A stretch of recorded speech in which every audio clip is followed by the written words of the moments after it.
Could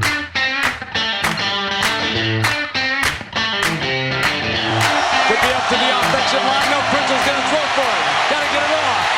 They go for the ball game. Touchdown! Touchdown! Michael Jenkins! Holy Buckeye! Tebow straight ahead into the end zone, and the Gators have put this one on ice.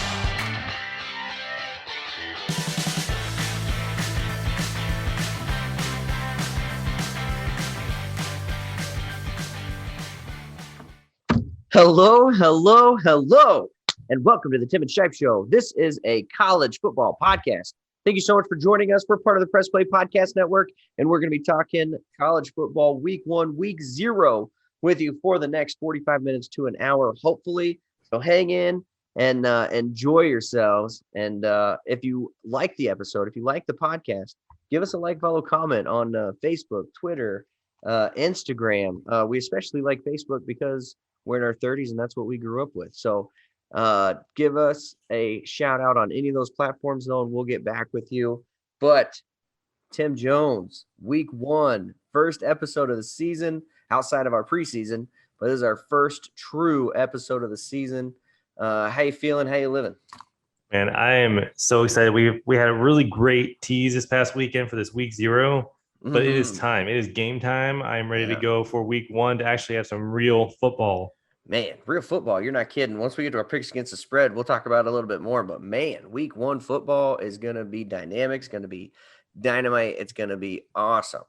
So, week 0, Tim, take us through a weekend rewind. That's what we're going to call it. We have a new segment, the Weekend Rewind, where we talk about all the best games and moments of the college football's previous week. So, Tim, take us through the rewind. All right, so my highlights of the weekend, Brett Bielema back in the Big Ten. Yeah. Like I told you before, I thought this guy was 60 like 20 years ago, and he's 51 years old. Brett. Big win against Nebraska to kind of make a statement. Scott Frost is in real trouble.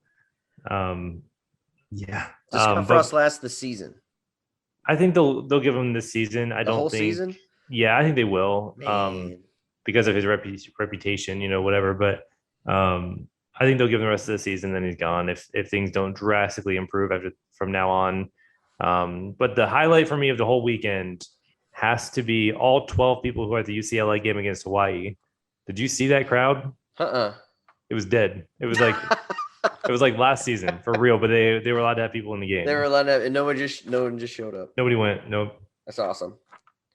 That is awesome. Bert back in the Big Ten. He kind of played the villain a lot. Did you call him Bert? Yeah, it's kind of a thing. Like that's awesome. Bert Bielema is what I love it. call him a lot. But anyway, he played the villain in the Big Ten. There's questions of whether or not he can get back there with Illinois. And from what I saw last week, quarterback went down early. What was his name? I don't know. I kept calling him Stitmeyer or whatever. I forget Strite or whatever. Illinois, the second string quarterback came in after Peterson went out early, and he looked really good. So Bert's got a two deep quarterback room, at least at this point. So a lot of high hopes, a lot of now new expectations for Illinois. We'll see how they handle it. Yeah, that was impressive to watch overall. I thought it was the most exciting game of the weekend. All the other games were kind of blowouts. Mm-hmm. So it was the big win for Illinois. I mean, that's two teams who are trying to not be awful as they have been. And so I don't think it means a lot for this season, but potentially for the future. Right. It's not like either of these teams, whichever one won, wasn't going to make any noise anywhere they went. Illinois probably set their expectations too high now because Nebraska might just be that bad. That's the question you always have to ask in moments like this. Is Illinois good or is Nebraska just that bad? Yeah. Well, it's also like, hey, calm down. You barely won this game. Like, right. It's easy. Right. Came down to the final drive. So, yeah. Let's talk Nebraska for just 1 second, because does this open up Oklahoma plays Nebraska I think week 3 of the season. If Nebraska wins that game, that would reset their season and reset Scott Frost.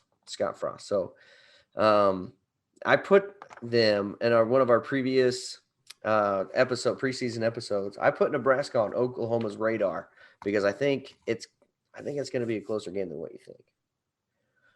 I completely disagree. That's okay because I'm going out on a limb on this one. Also, has Nebraska had a Martinez playing quarterback for like 2 decades or 3? It's been a while, man. But they had another Martinez before this Martinez.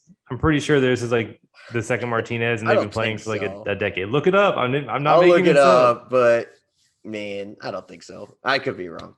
But yeah, I mean, that's the thing. This is his third year. Adrian Martinez. It's his third year of being a starter for Nebraska, and he's making the same mistakes he made as a freshman. I'm just seeing no growth out of this guy.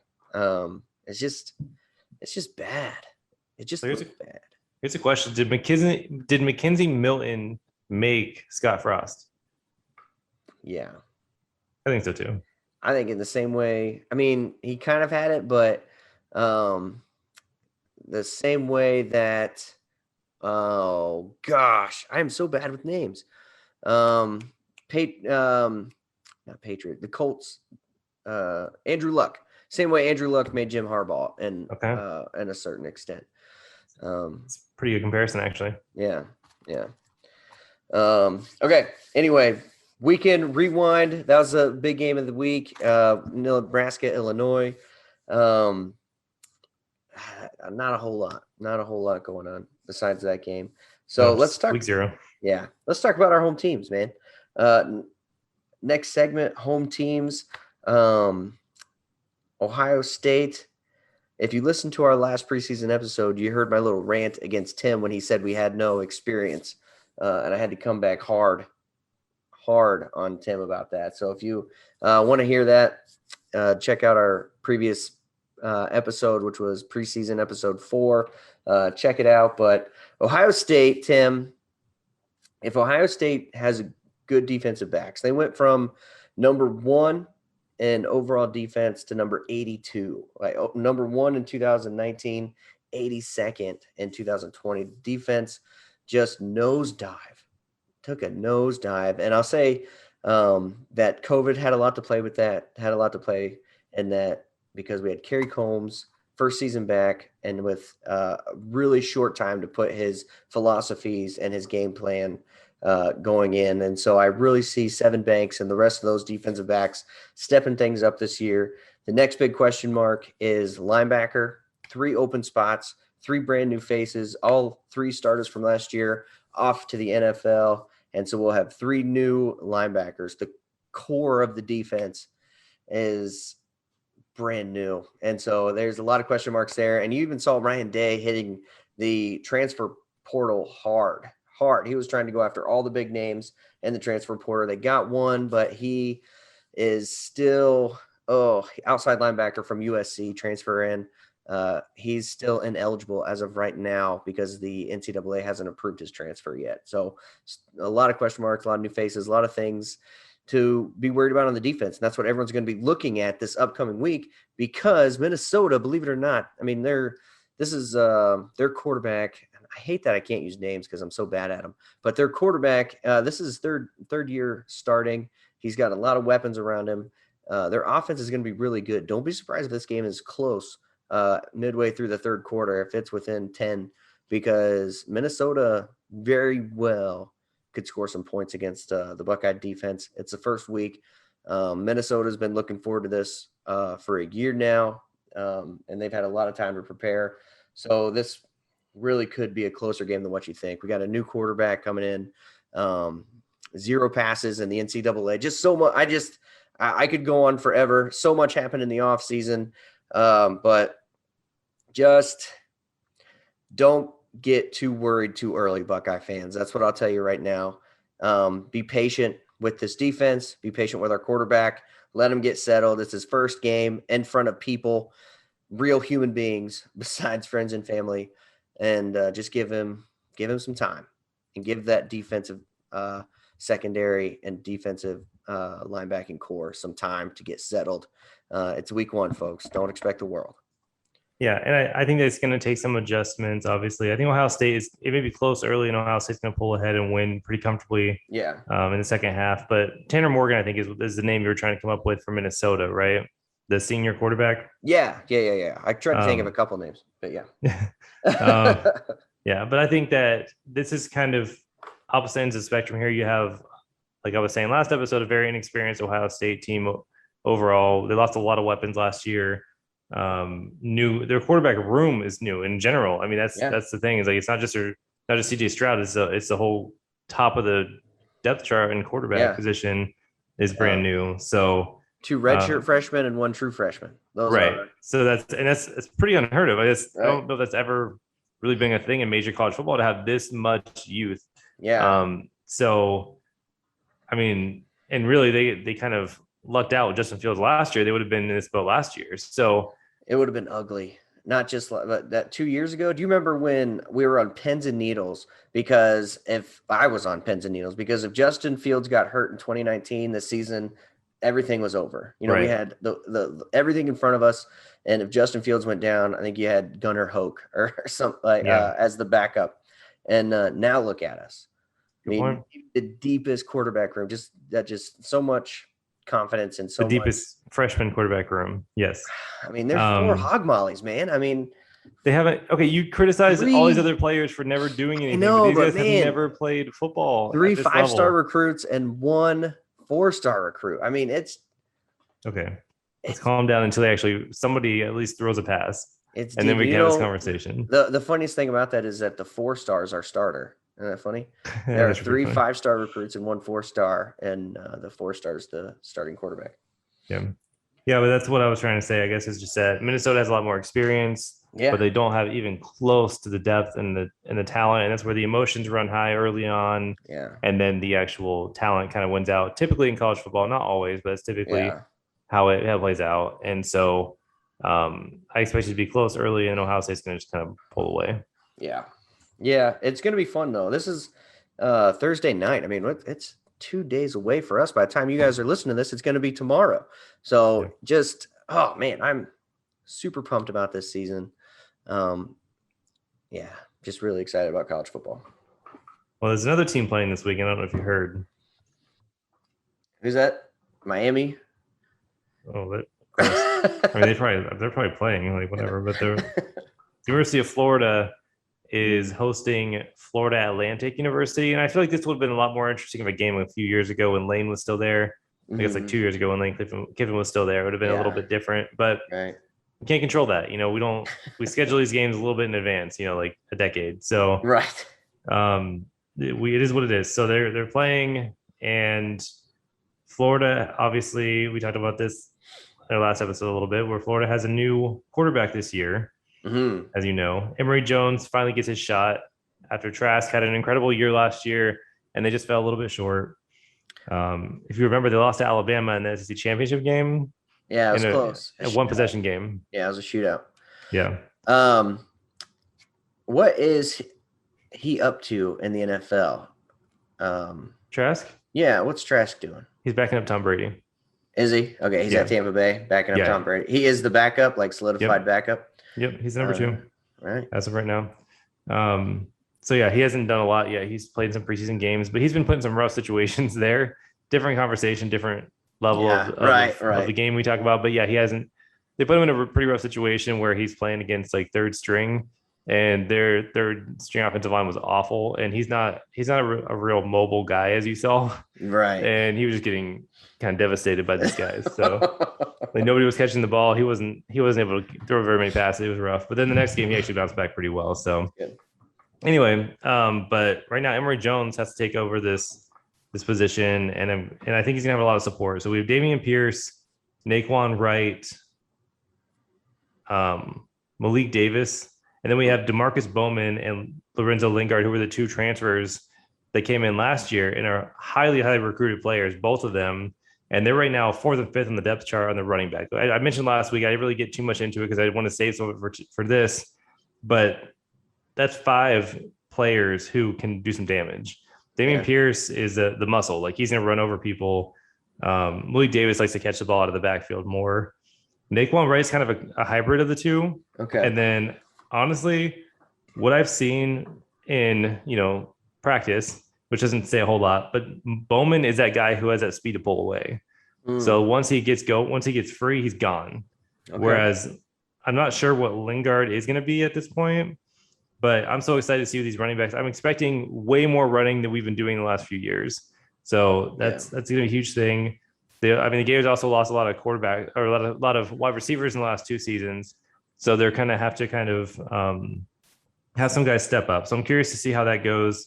We have Justin Shorter coming back, and the transfer from Penn State. He had a great year last year, or a good year. I wouldn't say great year, but there was a lot of talent around him too. Jacob Copeland has been kind of a disappointment up to this point so far in his career, but this is supposed to be his year where he's supposed to be stepping up. So we'll see how that goes. Because if you remember, he was actually originally a Ohio State commit. Yeah. And he left and went to Florida, and he really hasn't done anything since he's been there.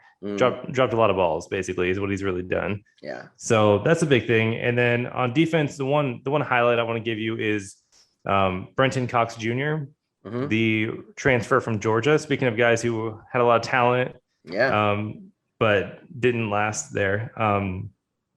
This is kind of his year. It's his make or break year. I feel like he's playing kind of that buck position this year, and he's built up some strength from what I've heard, and this is his chance to really shine and get his name up there as a potential NFL prospect. What? Bounce back to the quarterback real quick. Emory Jones, what has he shown you in his short time and the few snaps? What has he shown you that you like? Well, obviously the dual threat option is good. That's something that Dan Mullen has used throughout his coaching career. And this is the first time at Florida he's really had that. Frank said it to a point, but not like this guy. Is he a dual threat, though? And what I mean by that is when he throws the ball, have you seen him complete any of them? I have. When I watch him, he just runs the ball. I've never seen him throw the ball before. Well, that's been his main primary role in this for this team. So, I do believe he will be a true. I don't think Dan Mullen would have him start the season as a starting quarterback if he wasn't a true dual threat. If he really was this guy can't throw, I don't think he would do it. So he has competition behind him. So it's not like, they're just, this is all we got. We got to go with it. Anthony Richardson's ready. He's ready to go. And then we have Carlos Del Rio behind him, who's a freshman. He's young. But from what I hear is he might actually pass up both of these guys in the next year to be the starter. He's that good. So, there's a lot of options, a lot of opportunity on offense. But again, we lost a lot, but I feel pretty good about that overall. But it's that secondary is what has to step up this year. Yeah. Yeah, it sounds like Ohio State and Florida are in very similar boats. Let's wrap up this week. Tim, give us our picks against the spread. This is the first time I'm hearing them. I feel like I'm at a disadvantage, seeing as there's so much going to be on the line, even though we're restarting. So throughout the last 3 seasons. 3 seasons. Yeah, let's get into this a little bit. Yeah, we've been doing our picks against the spread. And Tim has beat me every year. So the prizes escalate as the year goes on. The bets. Week 1 was a jersey, and you got a really nice jersey. Season 1. Yeah, season 1 was a jersey. Yep. I got a Gator jersey. Not only did I get a Gator jersey, but you had to wear the Gator jersey around town. Take pictures, post them. You looked super happy about it. You were at Starbucks in one of the pictures, I believe. Yeah, it was great. And then you sent me the jersey. So I now have this awesome Gator jersey that Aaron got. I got it secondhand. Some bum had to wear it first, but it was such a great experience. Season 2. I'm having a hard time remembering. What did I have to get you season 2? Let me just take over here for you. Yeah, just drive. Season 2 is when you had to buy tickets to a game. I did have to buy tickets for us to go to. But obviously last year, because of COVID, that wasn't an option. So we kind of had to defer that one to this season. I thought I'd only bought one set of, Yeah, that's what happened. So then season 3 escalated to not only were there tickets involved, but you were coming to the swamp, and then actually escalated even from there where you were coming to a game with me. But we made more bets throughout the season in season 3 to a point where you have to be the most obnoxious Gator fan in the in a stadium for this game. So it's going to be awesome. I'm so excited for that. So this is an official announcement. We are going to the Florida and Alabama game week 3 of the season. Yep. September 17th. I'm flying into Florida, and then on the 18th, we'll catch the game at the Swamp. So, yeah, keep your eye out for that. I got pretty good seats. I said you have to. If it gets to this level, if you're terrible 3 seasons in a row, you got to get good seats. You got to come through. So we got pretty good seats. We're in the lower section. I think we could throw stuff at Nick Saban probably if we wanted to. I think we could. Yeah, with our seats. So, yeah, it's going to be fun. It's going to be a fun trip. And hopefully we can get an episode in at some point while I'm down there in Florida. But, look forward to that in just a couple weeks when Alabama plays Florida. Really, Florida's only tough game of the season. Yep. And so in the meantime, we're starting over. So right now, this is the beginning of the new season, the reset. Yep. And so we're both playing for a jersey. We're both playing for a jersey, for this season. So first game we are going to talk about today is Ohio State playing at Minnesota. Ohio State is favored by 14. Okay. Read them all to me so I can get at least a couple seconds here to contemplate. Okay. Ohio State, Minnesota. Minnesota is getting plus 14. FAU playing Florida. Florida is minus 23.5. Is it at Florida? It's at Florida. And 23.5. 23.5. Penn State is playing at Wisconsin. Penn State is minus 5.5. 5.5? Oh, sorry. Wisconsin is 5.5. Sorry. Okay. Wisconsin is minus 5.5. My mistake. Oof. Okay. All right. The next one is Alabama and Miami are playing in Atlanta. Atlanta. Neutral. Yep. And Alabama is minus 19.5. Who's technically the home team here? I believe Miami is technically the home. Miami is technically the home. Okay. And then the last one is Georgia and Clemson are playing in Charlotte. So neutral, but closer to Clemson than Georgia. Yeah. What does Georgia travel? Yeah. I mean, they always play neutral site against Florida. So, okay. But what do you think the spread is on that game, the Georgia Clemson game? Boy, I'd say 3.5 to Clemson. minus 3. 3. Yeah. Man, I should make spreads. You should. that was pretty good. Ohio State at Minnesota, plus 14. Give me Ohio State on that one. Yeah. Same for me. I already told you I didn't think it was gonna be that close. FAU at Florida, minus 23.5. Mm-hmm. Give me Florida on that one. You already know I took Florida. Yeah. All right. So Penn State at Wisconsin. Wisconsin minus 5.5. I'll go first on this one since you went first in the last couple. Okay. I'm taking Penn State, taking the points on this one. Actually, I'm going with Wisconsin.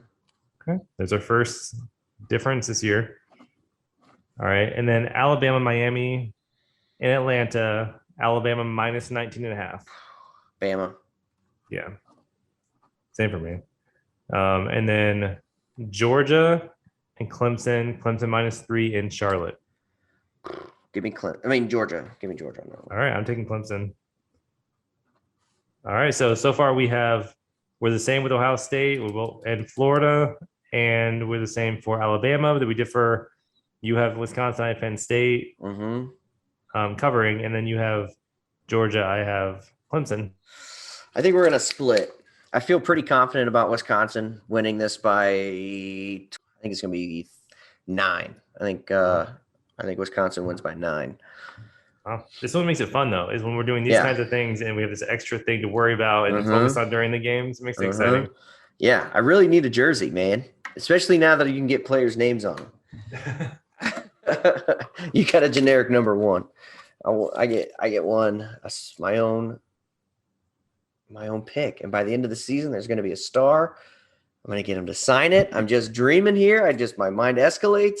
But it's just college football, man. Well, joke's on you, though. You think number 1's generic? No, like number 1 is like the honored position player for Florida. So Jacob Copeland's wearing number 1 this year. I remembered, yeah, Ohio State's doing something similar with the block O. It was supposed to be Thayer Mumford, but defensive lineman can't wear number 0. So Thayer Mumford will have just a patch. Thayer Mumford. Offensive lineman, not defensive lineman. Sorry, offensive lineman. Okay. So he'll be wearing a patch for the number 0. Coveted number. Yep. All right, Tim, final thoughts. We're days away from Ohio State, Minnesota. You going to watch the game Thursday? Oh, absolutely. Yeah, I'm definitely going to watch the game Thursday. Yeah, I'm excited. I'm not going to have as exciting of a day as you are, but I'm definitely going to be there to watch the game. Yeah, I'm taking the day off work. My work gives me what's called floating holidays. And so rather than using Labor Day as a holiday, I'm moving it to the first Ohio State game, which I think is fair. I think that's a good call. I mean, it's like a holiday in itself, right? Right. Ohio State's first game is much more of a holiday than Labor Day. I said it. I can't argue with you there. All right. That's our episode, folks. That's week 1 in the books. We'll catch you. We'll try to have this posted in the next couple of days, and next episode will hopefully post on Tuesdays. Check it out. This is the Tim and Shipe Show. Thank you so much for being a part of it. We're part of the Press Play Podcast Network, and we'll catch you next time. And go Gators. Bye.